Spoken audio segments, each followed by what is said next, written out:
रउआ लोगन के हमार प्रणाम। का हाल बा? हमारा कराकाट के भाई बहन लोग ठीक है ना? 24 के चुनाव के 6 चरण आज पूरे हो जाएंगे और 4 जून को क्या होगा? 4 जून को क्या होगा? 4 जून को क्या होगा? फिर एक बार, फिर एक बार, फिर एक बार। और इसलिए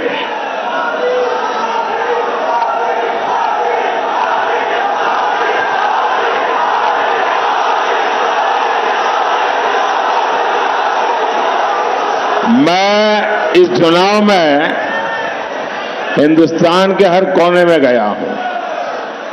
सालों से राजनीति में काम किया, संगठन में काम किया और मैंने देखा है कि बिहार के लोगों में राजनीति का आकलन करने का जो सामर्थ्य है वो अद्भुत है। और बिहार के लोग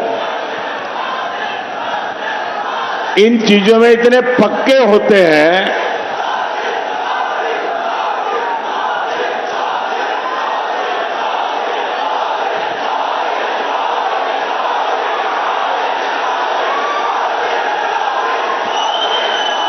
बिहार के लोग इतने पक्के हिसाब किताब के लोग होते हैं कि वे कभी भी वो वोट डालने से पहले 50 बार सोचते हैं कि मेरा वोट बेकार तो नहीं जाएगा ना।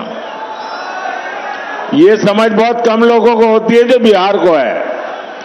और इसलिए बिहार के लोग जब वोट करने जाते हैं तो पहले पक्का देखते हैं, भाई वोट तो डालूंगा लेकिन मेरा वोट बेकार नहीं जाना चाहिए। वो सोचता है जिसकी सरकार बनना पक्का है वोट तो उसी को डालूंगा। है कि नहीं बिहार का ऐसा? बिहार निर्णायक होता है और इसलिए मुझे पक्का भरोसा है कि बिहार के लोग इस बार वोट डाल करके प्रधानमंत्री भी पक्का कर लेंगे।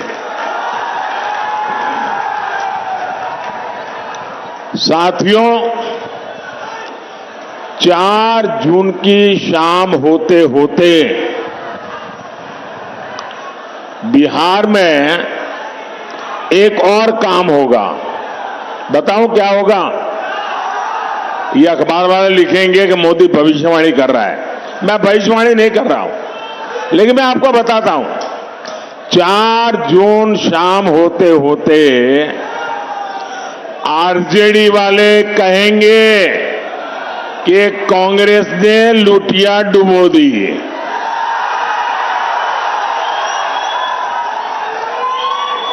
एक दूसरे के कपड़े फाड़ना शुरू करेंगे। 4 जून को दूसरा क्या होगा वो भी बता देता हूं। ये कांग्रेस का शाही परिवार क्या करेगा? कांग्रेस का शाही परिवार पराजय का ठिकरा खड़गे जी के सर पर फोड़ करके वो विदेश में छुट्टियां मनाने चला जाएगा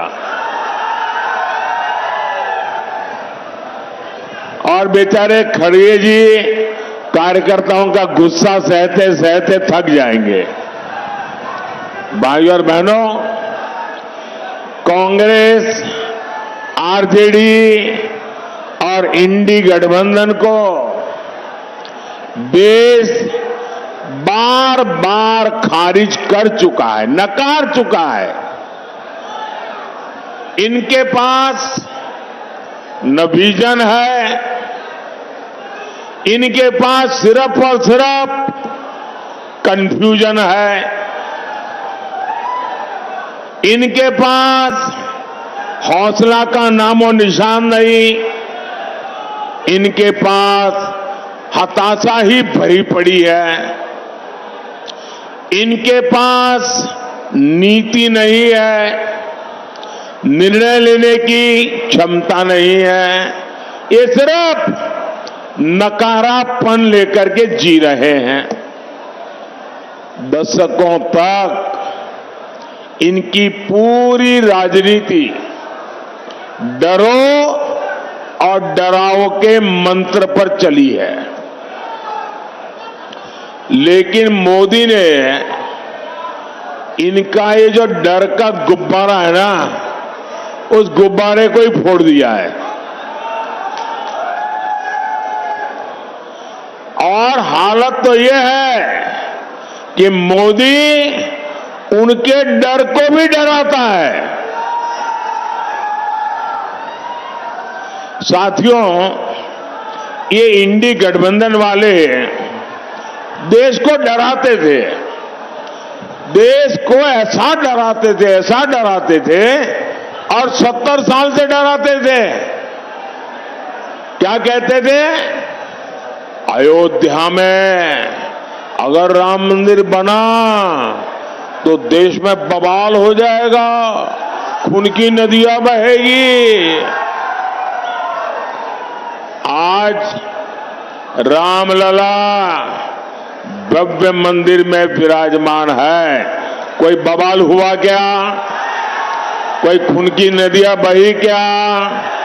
ये डराने का झूठा खेल चलता था कि नहीं चलता था? ये लोग डराते थे, 70 साल से डराते थे। ये कहते थे कि जम्मू कश्मीर से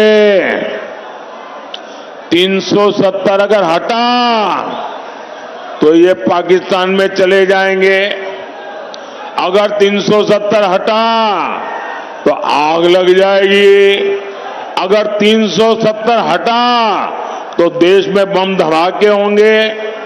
भांति भांति की धमकियां और डर पैदा करना। मोदी इनकी न धमकियों से डरा है न कभी रुका है।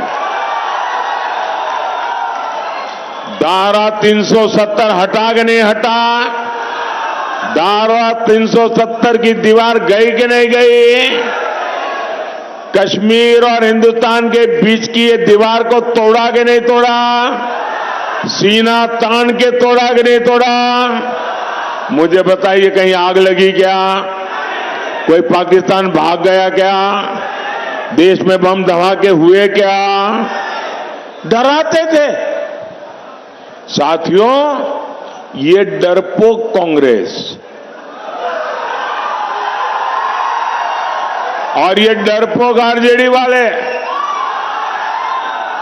अभी क्या कह रहे हैं? पाकिस्तान के पास परमाणु बम है, डरो, डरा रहे हैं। खुद में मसाला खाली हो गया तो उधर का मसाला दिखाते हैं। इसलिए पाकिस्तान के आतंकी जब चाहे भारत पर हमला करके चले जाते थे, ये डरपोक लोगों के कारण। मोदी इनकी तरह डरता नहीं है। मोदी ने सेना को कहा, जाओ घर में घुस करके मारो।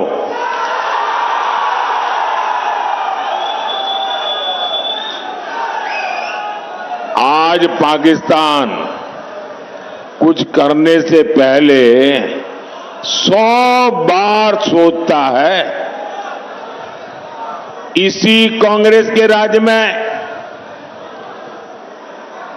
आरजेडी के राज में ये नक्सलियों ने सबको डरा करके रखा था।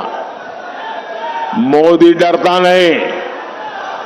आज नक्सलियों की सफाई पुरजोश चल रही है। साथियों, यही इंडी वाले एक और धमकी देते थे। ये कहते थे कि बड़े भ्रष्टाचारियों पर हाथ डालो तो मोदी की कुर्सी हिला देंगे। मोदी डरता नहीं है।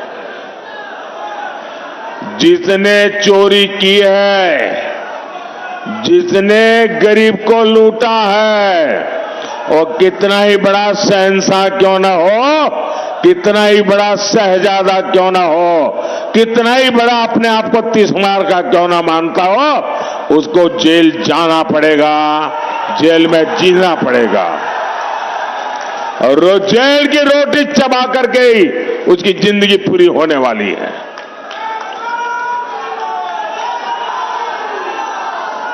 मुझे बताओ भाई, अगर कोई लूट करता है, आपके हक का छीन लेता है, तो छोटे लोगों को तो जेल में बंद करने के लिए कोई चिल्लाता नहीं है। बड़े जाने चाहिए, छोटे जाने चाहिए। आप मुझे कहेंगे वो मैं करूंगा। गुनाह किया है तो छोटा आदमी जेल जाना चाहिए कि सबसे बड़ा है वो जाना चाहिए? बड़ा हो जेल जाना चाहिए ना। तो मैं बड़ों को भेज रहा हूं तो अच्छा कर रहा हूं ना, सही कर रहा हूं ना। और मैं आज बिहार के लोगों को एक और गारंटी दे रहा हूं। जिन्होंने बिहार के गरीबों को लूटकर नौकरी के बदले जमीन लिखवाई है,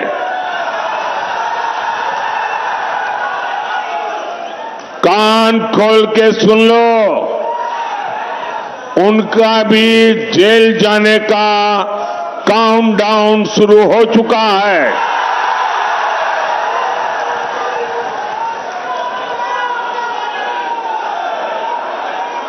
ये जैसे ही ये हेलीकॉप्टर में चक्कर मारने का समय उनका पूरा होगा, जेल का रास्ता तय हो जाएगा।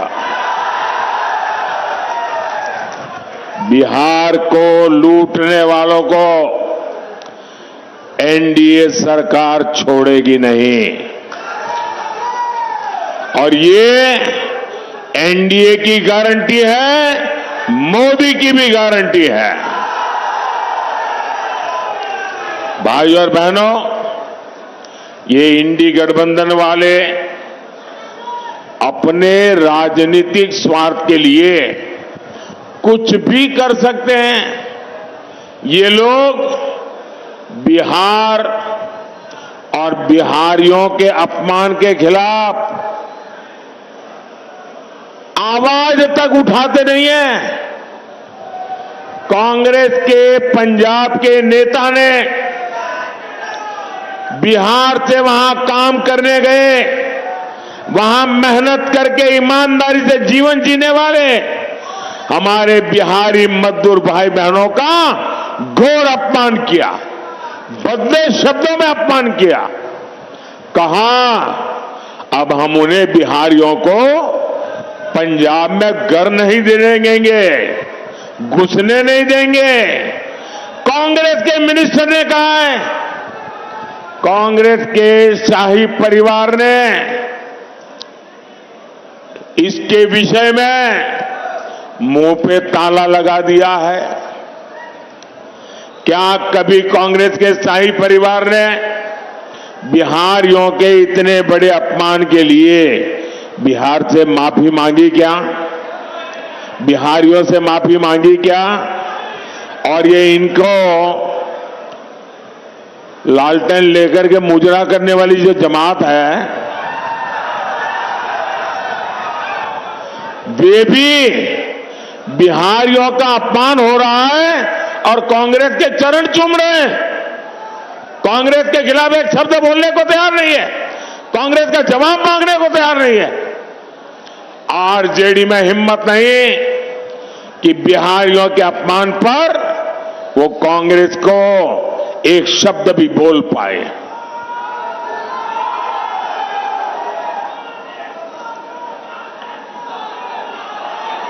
साथियों,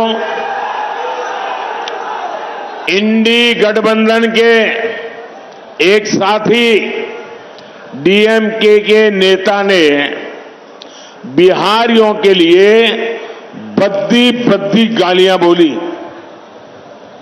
तेलंगाना में कांग्रेस के मुख्यमंत्री ने बिहारियों को भला बुरा कहा।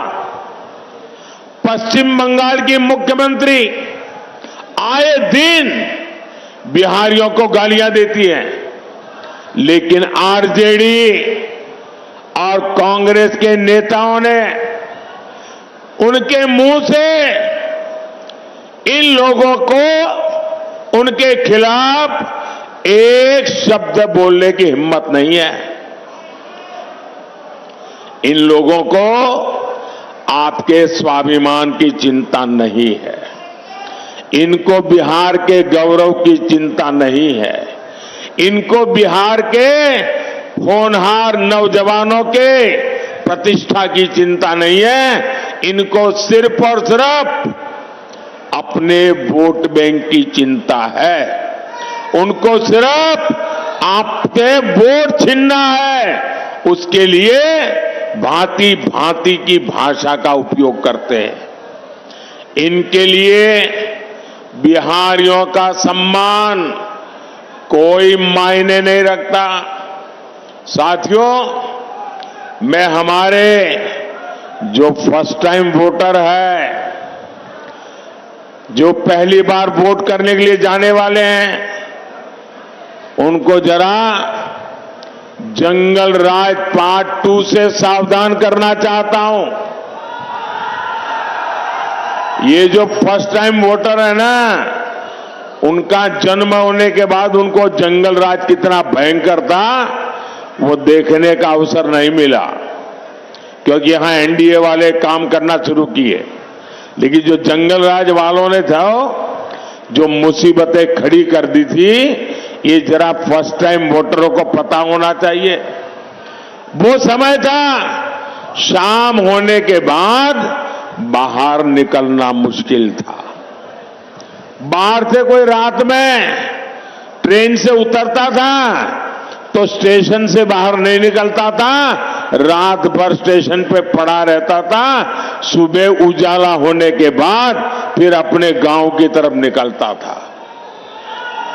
अपहरण, डकैती, हत्या, ये बिहार का दुर्भाग्य बन गया था। नीतीश जी के नेतृत्व में एनडीए सरकार बिहार को जंगल राज से बाहर लेकर आई है। वो गुंडे, वो डकैत, वो लुटेरे अभी छिपे हुए हैं, चुप होकर के बैठे हुए हैं, मौके की तलाश में है। अगर गलती से भी ये इंडी वाले जरा भी मजबूत होते दिखेंगे भी, तो फिर उनका दाना पानी मिलेगा और ये मिलकर के फिर से आपका भविष्य तबाह कर देंगे। नौजवानों, आपकी जिंदगी तबाह कर देंगे और फिर कभी भी आप उभर करके बाहर नहीं आ पाएंगे। भाइयों और बहनों, यह हमारा बिहार सामाजिक न्याय की प्रणेता भूमि है और मुझे गर्व है कि अगर किसी ने सामाजिक न्याय की रक्षा की है तो वो बीजेपी और एनडीए ने की है। बीते 10 साल में देश ने एनडीए को 2 बार प्रचंड जनादेश दिया। हमने पहली टर्म में एक दलित के बेटे को, जो कभी बिहार के गवर्नर हुआ करते थे, उनको देश का राष्ट्रपति बनाया, दलित को देश का राष्ट्रपति बनाया। जब हमें 2019 में दूसरी बार अवसर मिला तो हमारे देश की एक आदिवासी बेटी को देश का राष्ट्रपति बनाया। देश के सर्वोच्च संवैधानिक पद पर सुशोभित किया। राष्ट्रपति पद का गौरवपूर्ण काम उन्होंने शुरू किया। हमने पिछड़ा आयोग को संवैधानिक दर्जा दिया। कांग्रेस ने तीन दशक तक पिछड़ों की इस मांग को ठुकराया था, लेकिन मैं आप ही के बीच पैदा हुआ हूं। अति पिछड़ों को कैसी जिंदगी जीनी पड़ी है ना, वो मैंने भोगी है, और इसलिए मैंने आते ही आयोग बना दिया। पहले केंद्रीय विद्यालय, नवोदय विद्यालय और सैनिक स्कूलों में ओबीसी आरक्षण नहीं था। ये मोदी ने आकर के उसमें भी हमारे बच्चों के लिए मैंने आरक्षण पक्का किया।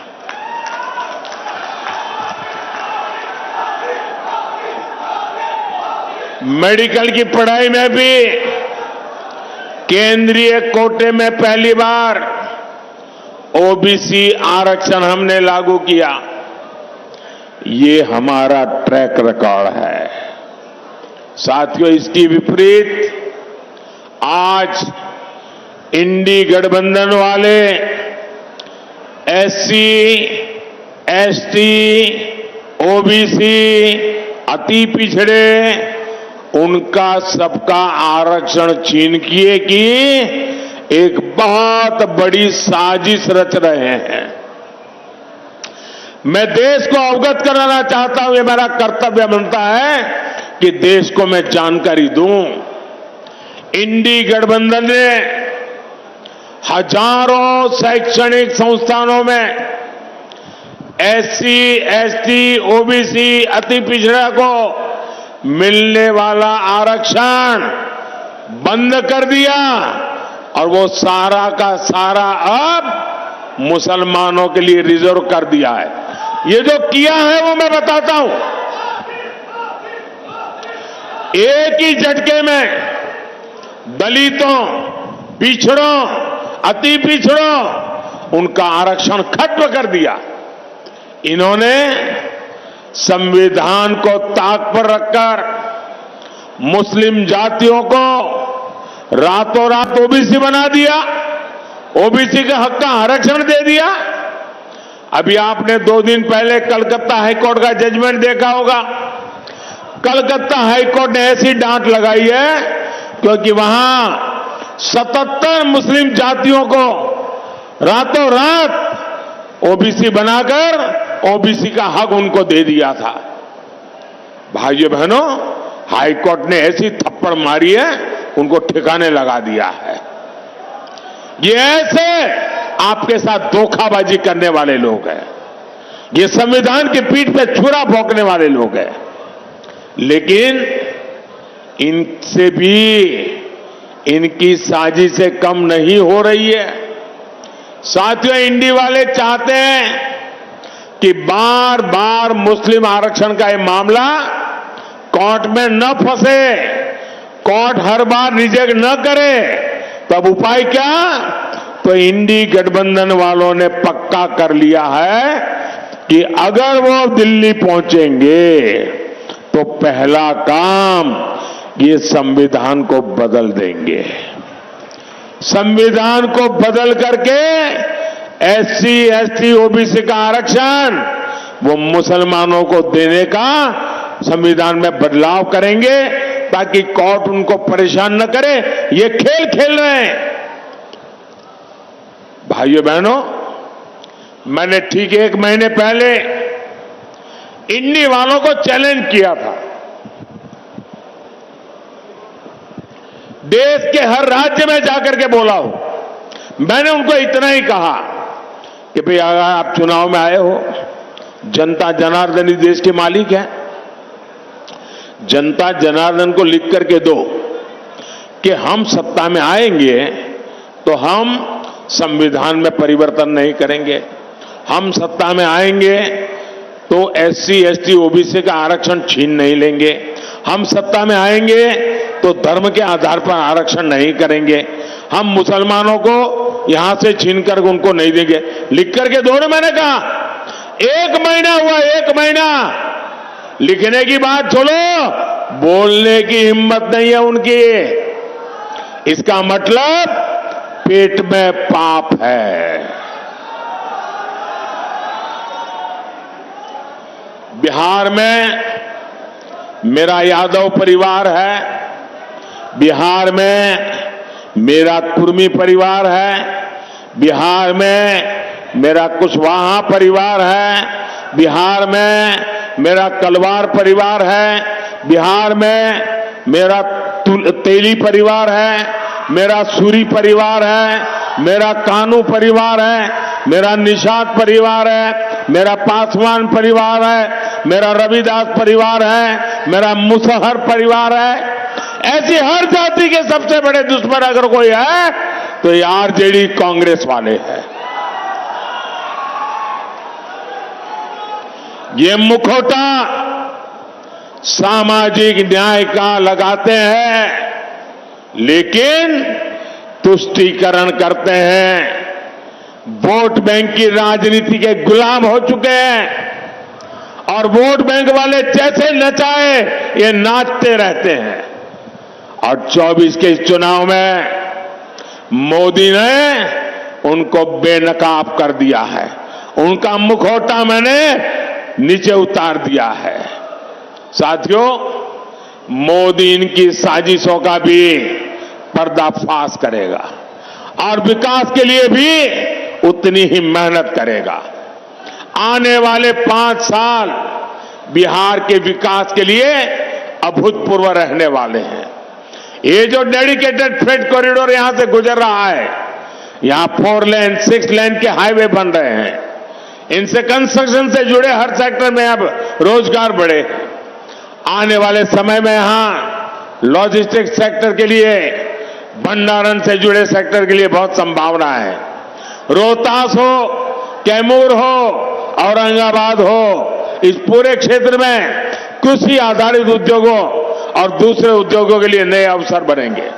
साथियों, एक क्षेत्र तो धान का कटोरा है, यहां आलू जैसी सब्जियां पैदा होती है। मोदी सरकार अनाज भंडारण में भी सहकारिता को बढ़ावा दे रही है। इसके तहत दुनिया की सबसे बड़ी भंडारण योजना पर काम शुरू हो चुका है। आने वाले 5 साल में सब्जियों के लिए कोल्ड स्टोरेज क्लस्टर भी हम बनाने जा रहे हैं। साथियों, यहां इतनी बड़ी संख्या में मेरी माताएं बहनें आई हुई हैं। उनका जीवन आसान बनाना गरीब के इस बेटे का संकल्प है। इसलिए मोदी ने मुफ्त अनाज और मुफ्त इलाज एक गारंटी दी है। अब तो मोदी माताओं बहनों को और भी गारंटी दे रहा है। पहली गारंटी, आने वाले सालों में 3 करोड़ बहनों को हम लखपति दीदी बनाएंगे।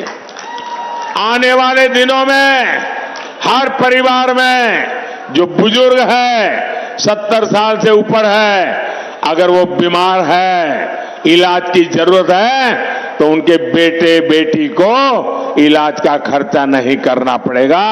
ये दिल्ली में आपका बेटा इसका खर्चा करेगा। और एक काम मैं आपके लिए करना चाहता हूं, मैं आपका बिजली का बिल 0 करना चाहता हूं। और इसलिए हमने पीएम सूर्यघर मुफ्त बिजली योजना बनाई है। और मुफ्त घर बिजली योजना में आप अपने लिए तो मुफ्त में बिजली उपयोग करेंगे, ज्यादा बिजली आप बेच सकेंगे। और इसके लिए सरकार सोलर पैनल लगाने के लिए 75,000 रुपये तक की आर्थिक मदद हर परिवार को करेगा। 75,000 रुपया। और जैसे आपको मोदी सरकार में पक्का घर, शौचालय, नल से जल, सस्ता सिलेंडर मिला, वैसे ही मोदी अपनी हर गारंटी पूरी करेगा। मैंने गैस का सिलेंडर देने की गारंटी पूरी की कि ना की? जरा जोर से बताइए ना। मैंने गैस का सिलेंडर देने की गारंटी पूरी करी कि ना की? करी ना? तो इस बार मुझे गैस के सिलेंडर पर वोट भी चाहिए। भाइयों और बहनों, ये एमपी बनाने का नहीं, ये पीएम बनाने का चुनाव है। ये देश में एक मजबूत सरकार बनाने का चुनाव है। इसलिए आप जब काराकाट से मेरे साथी उपेंद्र कुशवाहा जी को वोट डालेंगे तो वोट सीधा मुझे मिलेगा। सासाराम से शिवेश राम जी को दिया वोट सीधा मोदी को मिलेगा। आरा में आरके सिंह को दिया हुआ वोट सीधा मोदी को मिलेगा। आप घर घर जाकर मेरी ये बात पहुंचाइएगा और एक काम करिएगा। करेंगे? जरा जोर से बताइए, करेंगे? आप जाकर के हर घर में बताना कि वो मेरे खातिर, मेरे देश के खातिर विकसित भारत बनाने के लिए आपके गांव में जो भी देवस्थान हो, आपके गांव में जो भी तीर्थ स्थान हो, वहां जाकर के मेरी तरफ से परमात्मा के आगे मत्था टेकना। करेंगे? मेरी तरफ से परमात्मा को मत्था टेकेंगे अपने गांव में और मेरी तरफ से परमात्मा को मांगना कि विकसित भारत बनाने के लिए परमात्मा हमें आशीर्वाद दे।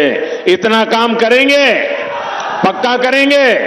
बोलिए भारत माता की, भारत माता की, भारत माता की। बहुत बहुत धन्यवाद।